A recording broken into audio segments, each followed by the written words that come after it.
Normal మిర్చి bajji boring అనిపిస్తుందా? ఈ స్టఫ్డ్ ఫ్రై ట్విస్ట్ చూసి షాక్ అవుతారు. సో వచ్చేయండి చూద్దాం.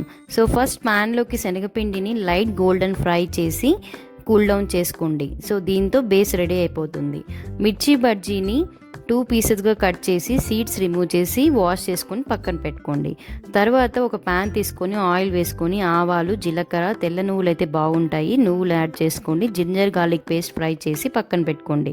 సో దాంట్లోనే కొంచెం ఆ శనగపిండి ఏదైతే మనం ఫ్రై చేసి పెట్టుకున్నామో దాన్ని యాడ్ చేసేసి సాల్ట్ వేసి చిల్లీ పౌడరు, పసుపు, జీరా powder, coriander powder, garam masala అన్నీ యాడ్ చేసి దాన్ని ఒక బౌల్లోకి తీసుకోండి. ఆ బౌల్లోకి తీసుకున్న తర్వాత హాఫ్ లెమన్ని స్క్వీజ్ చేసి దాన్ని మళ్ళీ కలుపుకోండి. సో కొద్దిగా వాటర్ని యాడ్ చేసుకొని థిక్ పేస్ట్ లాగా తయారు చేసుకోండి. ఈ మసాలాని మిర్చి బజ్జీ లోపల స్టఫ్ చేయండి.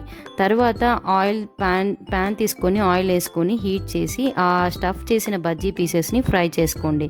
సిమ్ ఆర్ మీడియంలో పెట్టుకొని స్లోగా కుక్ చేసుకోండి.